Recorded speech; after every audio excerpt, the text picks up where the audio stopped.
Hari ini saya berada di Mount Elizabeth Medical Center bersama Dr Mizan Marican. Dr Mizan adalah seorang ortopedic surgeon. Dr Mizan sangat lancar berbahasa Indonesia, jadi untuk yang mau berkonsultasi dengan beliau akan sangat mudah.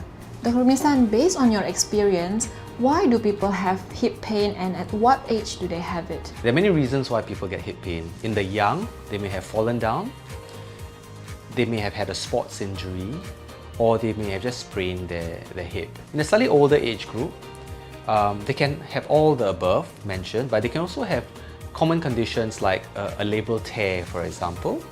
They could also have a condition called avascular necrosis, where there's inadequate blood going to the hip joint.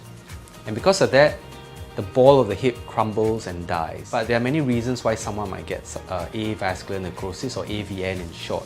So the most common causes include high alcohol consumption, high doses of steroid consumption. Sometimes they may have it because they're on certain medications, cholesterol medications, chemotherapy medications. Patients who get involved in deep sea diving, they may also get avascular necrosis of their hip. But more commonly, due to age and wear and tear, they may get osteoarthritis of the hip. And this is basically wear and tear of the hip. What are the symptoms that patients presented when they come and see you? Well, some of them don't tell me they've got hip pain.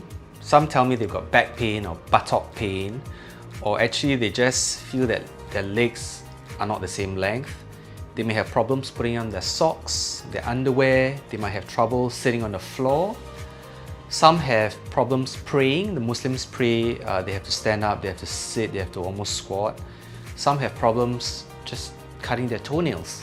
So they may not come to me with hip pain, but I'll have to draw it out of them that it's the hip pain causing all these symptoms that I've described. What are the treatment plans for these patients? When a patient comes to see me with all these symptoms, I do assess them as a whole individual. I have to assess for back pain, knee problems, foot and ankle instability, and then focus on the hip.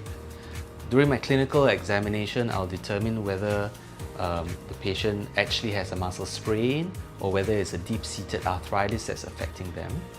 After all those investigations and assessments are done, we'll then sit down and discuss what we found, and I will lay out all the treatment options for them, including non-surgical treatment such as medication, physiotherapy. If they have legs which are not the same length, we add in an insole in their shoe just to get the lengths equal.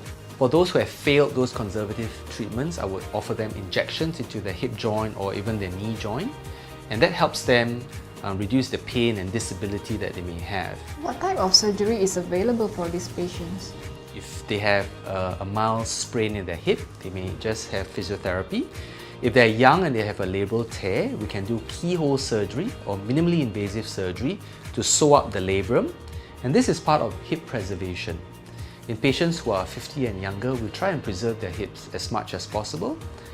Whereas those who are 50 and older, most of them have arthritis of the hip, so preservation may not be the best option for them, and in that particular group of patient, I may elect to do a hip replacement instead.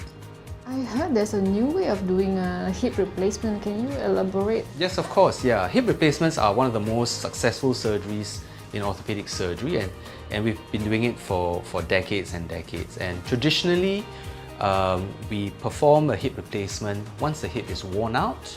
And so if I could just draw your attention to this particular hip right here. So this is a normal hip. It's a ball and a socket joint. And there's also a sort of a rubber lining around the socket in red, and it's called the labrum. And what it does is that it increases the stability of the hip and allows fluid or synovial fluid in the hip to be spread evenly.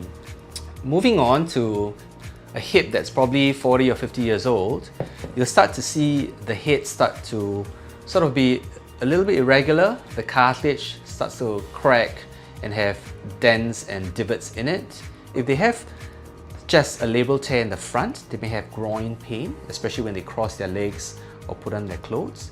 For those patients who have hip arthritis, where the ball and socket are worn out, their pain may be a bit more deep-seated. It may be in the front, side, or back of the hip, or they may just say, I've got some pain in my buttock or even my thigh. And for those who are in their 50s and above, we expect them to have some wear and tear in the hip. So a hip replacement is a successful operation, and it involves replacing the worn out parts of the hip with implants.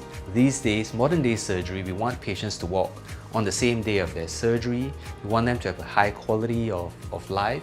We don't want them to have any hip precautions. We want them to live freely. The modern ways of doing hip replacement surgery, we tend to enter the hip through the front. And the benefit of it is that you don't cut any muscles, you preserve all of them. You merely push them to the sides, and as you do your surgery, you don't cut any muscles at all. After the surgery, the muscles are allowed to come back to its original position, and it allows patients to maintain the strength in their legs, their confidence in their walking, and they get back to activity faster and with less pain.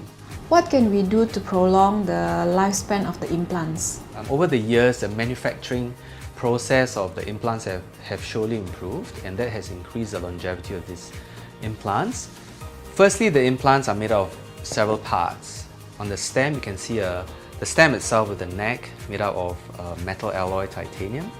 The head can be made out of ceramic or metal.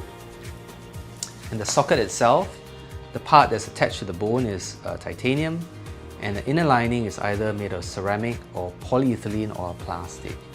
So the hardest combination would be a ceramic on ceramic, and lots of surgeons use it, and it lasts a long time. But there is a small risk of squeaking sometimes. So we use normally ceramic and polyethylene so that it lasts just as long without any risk of squeaking. Can they go back to doing sports after hip surgery? There are many sports that patients can participate. Some are aerobic sports such as cycling, jogging and swimming, and those are absolutely fantastic for these patients because they're good for their cardiovascular, and they're not high impact sports which will shorten the lifespan of these implants. Contact sports, maybe rugby, football, basketball, those are not really good for the longevity of the implants. Endurance sports as well, like marathon running. Those sort of endurance sports will probably wear out the implants faster. But at least they can live their life free of pain and do their normal activity. My main focus is to make sure that their quality of life and their basic daily activities, including work, is taken care of. It also improves their mental state and reduces their level of anxiety. How do we maintain the health of our hip? Regular aerobic exercises to maintain the flexibility and mobility of all your joints, not just the hip. So you have to make sure that your spine is supple, your knees are moving well. What's very important is that you strengthen the muscles around your joint. So going to the gym to do moderate weight, it doesn't have to be a very heavy weight, but a moderate weight will help to increase the strength of the muscles, and that helps to protect the joint. Thank you so much, Dr. Mizan, for the information. It's really life-changing if you can have your good quality of life throughout your lifespan. Absolutely. Thanks for having me.